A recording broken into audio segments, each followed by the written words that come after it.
meu nome é João Tiago Tavares, sou licenciado em História, variante de Arqueologia. Estou aqui na Câmara de Oliveira das Meias desde 2008. Antes disso, estive há alguns anos no Museu Militar em Lisboa e depois estive na Câmara de Leiria. E foi da Câmara de Leiria que vim para Oliveira das Meias. Portanto, estou no Gabinete de Arqueologia e Museologia e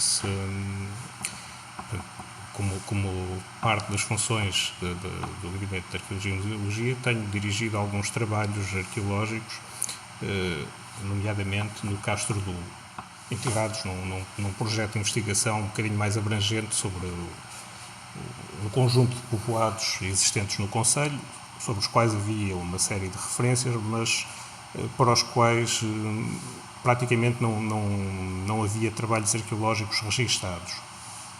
Portanto, quando submetemos esse projeto em 2015, foi um bocadinho na perspectiva de ter uma visão mais global sobre a ocupação do território, desde a proto-história até à época romana.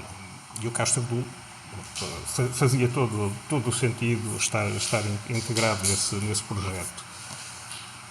Esse projeto, como eu estava a dizer, visava pegar em 4 sítios, 2 deles que tinham tido trabalhos arqueológicos mais ou menos recentes,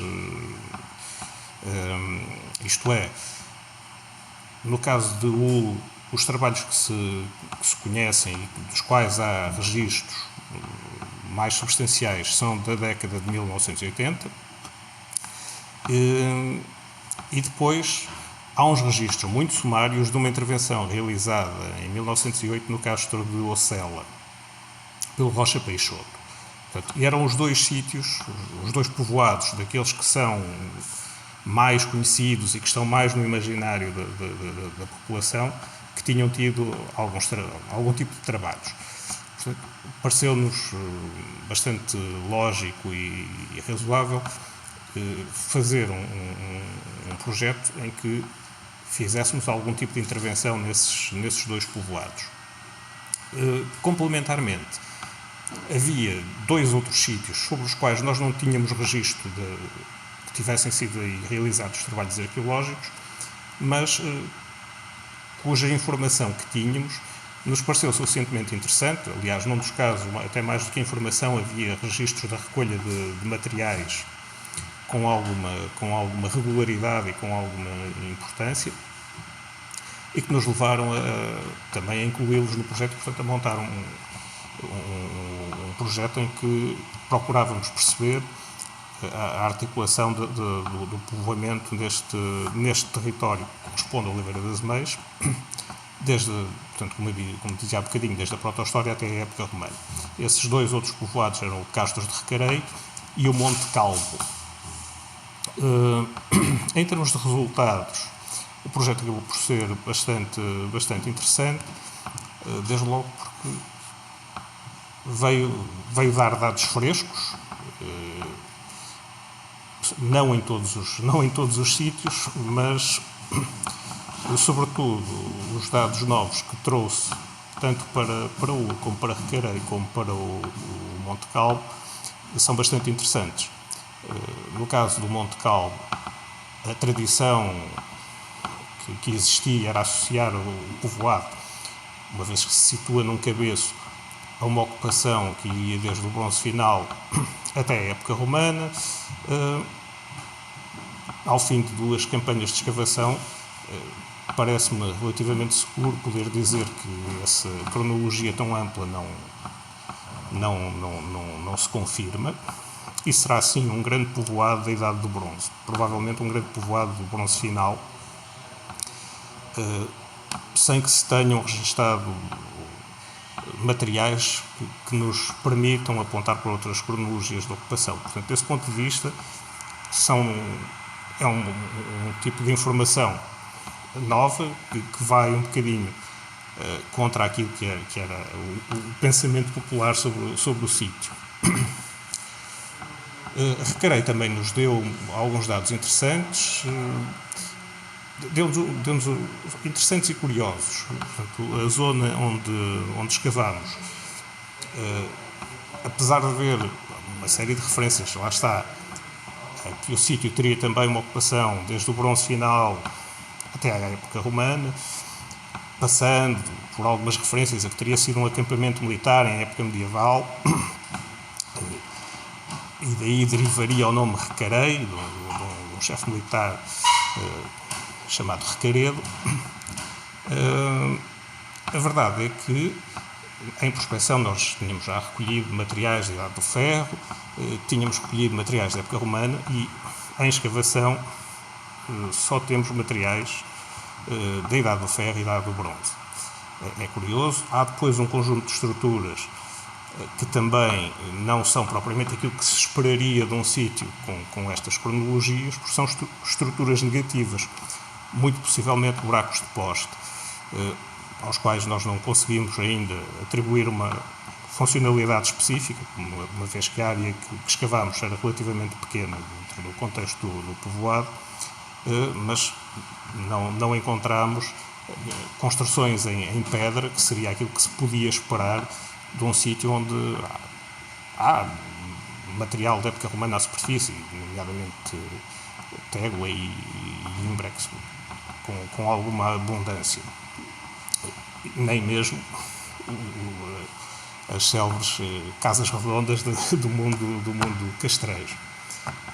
Em Ul, nós temos uma situação um pouco diferente. Portanto, como eu disse, Ul tinha tido escavações na década de 80, dirigidas pelo Maia Marques.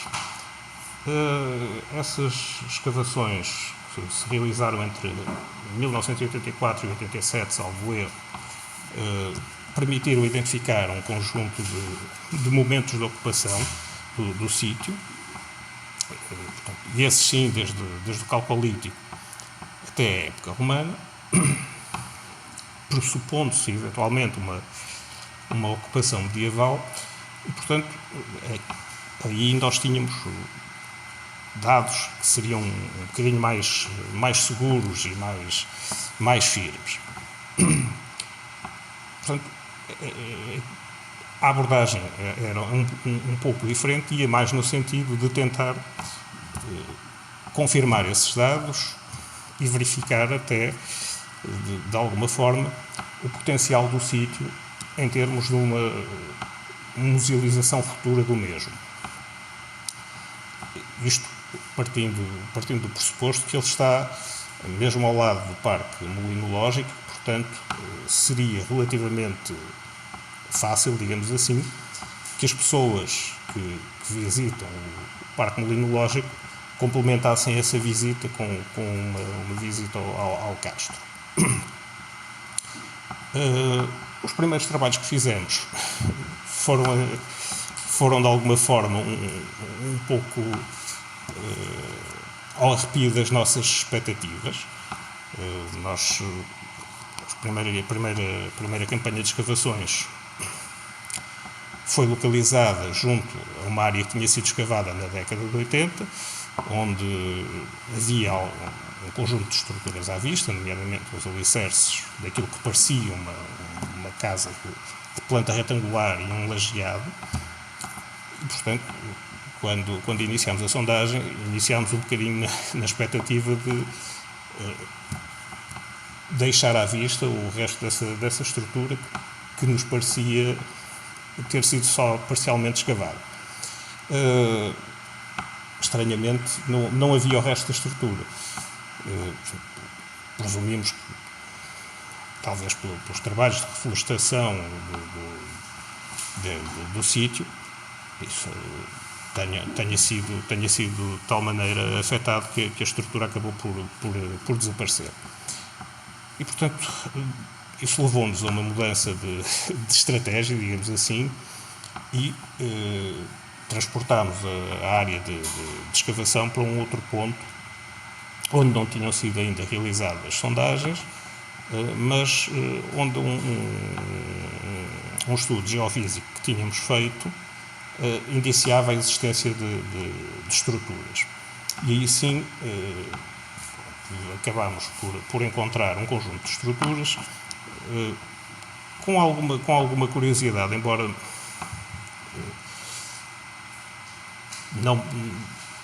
não sejam estruturas monumentais, mas tem uma particularidade interessante. Havia notícias dessas escavações dos anos 80, da identificação de uma muralha do Castro, e de facto estes trabalhos vieram confirmar que a muralha existe, e vieram, e esse é o dado talvez mais interessante que resultou dessa intervenção, permitir a identificação de uma porta nessa muralha. E muito provavelmente, esse é um fator ainda a confirmar, teremos associado à muralha um conjunto de estruturas que terão servido para fazer o seu reforço numa época mais tardia, isto é, portanto, com a desagregação do Império Romano no século III, IV, muito provavelmente há ali um reforço da muralha que a tornou bastante mais possante e imponente. Mas isto ainda é uma hipótese de trabalho e que carece, obviamente, de confirmação quando voltarmos a escavar e sobretudo quando alargarmos a área de escavação para perceber algumas coisas que não são ainda absolutamente claras com aquilo que conseguimos escavar e com os dados, ou com a conjugação dos nossos dados com os dados que tinham sido obtidos na década de 80 pelo Maia Marques. Falava há bocado da possibilidade de uma futura musealização do que foram encontrando, principalmente na zona perto do Parque Genealógico. Acha que é uma possibilidade para o futuro? Ou, como dizia, o facto de talvez não terem encontrado aquilo que inicialmente esperavam comprometeu um bocadinho esse projeto? Não, eu acho que é uma possibilidade para o futuro e acho que faz sentido. Neste momento já existe um dos roteiros pedonais associados ao Parque Genealógico atravessa o Castro. E, portanto, passa mesmo ao lado da área, de uma das áreas que tinha sido escavada em 1980 e da área que nós estivemos a escavar entre 2015 e 2018. Portanto, os visitantes podiam ver quase em primeira mão aquilo que estava a ser feito. Portanto, parece-me que é um caminho bastante plausível de concretizar. Quando eu digo que os primeiros resultados não foram ao encontro daquilo que esperávamos, foi apenas porque, como tínhamos um conjunto de estruturas à vista naquela área, a nossa expectativa era que essas estruturas tivessem ficado preservadas, ou melhor dito, que a área que não tinha sido escavada onde essas estruturas estavam as tivesse mantido preservadas, e isso não se veio a confirmar. No entanto, a área onde nós viemos mais tarde a escavar e que nos deu essa estrutura da porta associada à muralha é em si mesmo bastante interessante, e nós terminámos os trabalhos numa fase em que se calhar não chegámos à parte mais interessante, ou seja, dito de outro modo, aquilo que nós escavámos até ao fim, até agora, poderá corresponder apenas à última fase da ocupação do povoado. E, portanto, por baixo daquelas estruturas, muito provavelmente vamos conseguir encontrar níveis mais antigos e que tornarão o puzzle um pouco mais complexo, mas ainda mais interessante para visitar. Portanto,